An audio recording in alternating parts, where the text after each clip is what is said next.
Hey friends, welcome back to my channel. It is February, which means it's time for my month 5 Ozempic update. I'm going to link my Ozempic playlist right up here if you haven't watched my other videos. Highly recommend that you do so. TLDR, I was prescribed Ozempic by my primary care provider for... I have an itch on my nose. Anyway, for pre-diabetes. I have a genetic predisposition. My labs were not great. Not for weight loss. These videos are tagged Ozempic for weight loss because that's what the algorithm likes. I have lost weight on Ozempic. I have feelings about all the controversies. Go ahead and watch these videos, especially the first and second one, to really get the gist of where we are.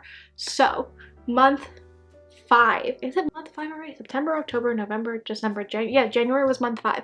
Last month, I told you guys that I was moving up to 1 milligram. I had started out on 0.25 for about 2 months and then 0.5 and then moved up to 1 milligram. I also showed you guys the injection process, so if you want to go watch my month 4 update, if you're looking for something like that, that's there. Month 5 has been not the best. Well, that's a lie. Okay, so let me backtrack. So I had talked about in month 4 how I was on 0.5 milligrams and it was the first time that I experienced any kind of like digestive issues with the Ozempic, and that was mainly because it was the holidays and I was eating sugary foods and cookies and things like that, and obviously something that's meant to deal with your blood sugar and then you're eating a bunch of sugar, those things don't mesh well. And I did not lose any weight that month, the month of December, and not surprising, I wasn't really working out all that much. I wasn't really eating that well. It was Christmas and my birthday. I was eating cake and cookies. I mean, that's just what was going on. So that was that month. This month has been just more normal. It's January. Holidays are over, back into my regular workout routine, back into my regular day-to-day life. Bumping up to 1 milligram. If you watch that 4-month video where I did inject the Ozempic on camera, the worst side effect of it all is that it burns so bad. I felt nothing when I was on 0.25 milligrams. I felt a little bit when I was on 0.5. 1 milligram hurts so bad, and I am not a baby when it comes to pain. Like, I can take my pain pretty well. You're injecting a full milligram of medicine directly into your skin, so obviously it's going to burn a little bit. I've tried lots of things that people have recommended, taking it out of the fridge for a certain amount of time before doing the injection, like pinching my skin, people have said, and it just, whatever, it's just not working. I end up a little bruised, but it's fine. As far as side effects from the 1 milligram, I would say the biggest one is just the disinterest and almost like nausea when it comes to food. And that's been the case throughout this entire process, this entire journey.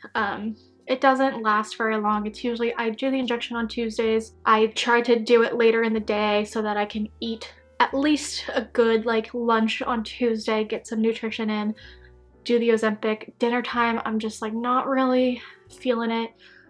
Wednesday, today is Wednesday, not super hungry, the thought of eating makes me kind of like, ugh. So again, that's where the supplements come in, protein shakes, even just like, honestly, one thing for me that I can eat no matter what, it's like it just never grosses me out, is Chipotle. So that's a good thing. In the middle of the week, if I can just go get Chipotle, that'll last me a few meals. That's always good. But other than that, by like Thursday, really by like Friday is when I feel like I normal out, I even out and go through the rest of the week just like feeling normal, not having that icky feeling around eating. As far as other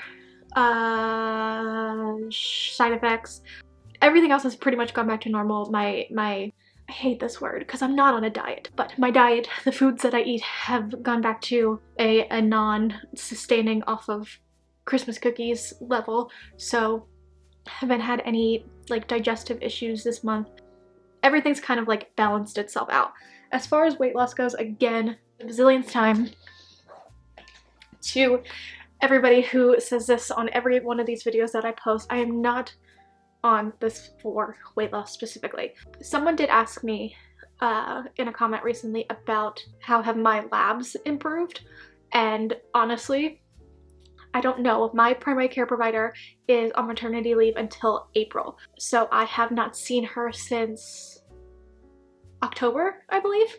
I did, just for a separate issue, I did have an appointment with a gynecologist where she ran labs, and I know that I had spoken about all of this, and she, like with the other labs that she ordered for the stuff that I was seeing her for, I know she ordered stuff to, I'm not a doctor, I don't know what they're called, but I know she was checking it. I haven't gotten lab results from that yet because that was just about a week ago. So when I do know that, I will definitely let you know. As far as weight loss goes, last month I did not gain or lose any weight. Again, I was eating the holiday season. I wasn't really using my Peloton that much. I was vegging out, being lazy, and I was perfectly content with that. My home scale told me that I didn't gain or lose any weight. When I went to that doctor's appointment, that gynecologist appointment, I guess it's about 2 weeks ago now, that said that I had gained like 4 or 5 pounds, which I wasn't worried about because, one, when I weigh myself at home, I don't weigh myself with clothes on. I was wearing clothes. 2, I knew that I was probably holding on to holiday weight, and I have no issues with that. And 3, I mean, it just makes sense. So yes, that was about 2 weeks ago. I weighed myself yesterday morning, and according to my home scale, from the 4 or 5 pounds that I gained through December, I'm down 6, which totally makes sense to me.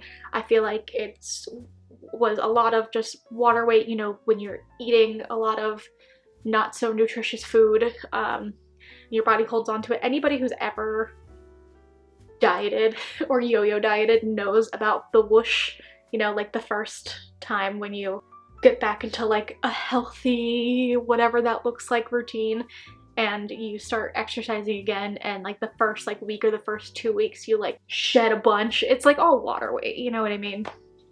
But anyway, that's where I am with that, and I'm just glad that I've gotten so used to this medication and the effect that it has on my body, building up to being on 1 milligram a week, because I feel like had I started at a higher dosage, it would have been like very triggering in the way that it makes me feel about food. That's where we are at. Moving into February, like I said, I'm not going to see my primary care physician until April, when she's back from maternity leave. And then that's when she and I are going to kind of decide whether or not I'm going to keep up with this. I'm meant to be on it. The original plan was to be on it for a year. So I started in September 2022, ending September 2023, and just we just talked about before she went on maternity leave that we were going to do a check-in when she gets back and kind of decide if that still makes sense or if we need to make any changes. So I will let you guys know about that. I will also let you know when I do get lab results from the gynecologist, see where everything's at, because I'm interested, honestly. It's like I kind of like started this and then was like thrown to the wind because my doctor decided to go have a baby. As always, please be kind in the comments. I know there's so much controversy and all sorts of things.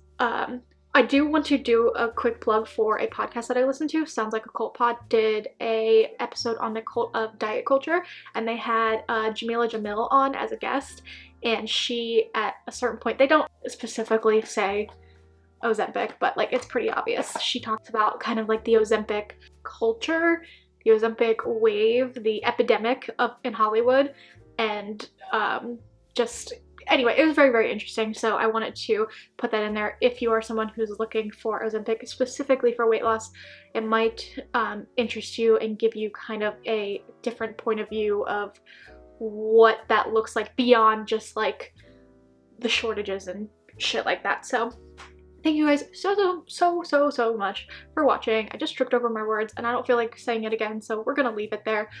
I will see you very, very soon, right here, or out there, who knows, in my next video. Bye!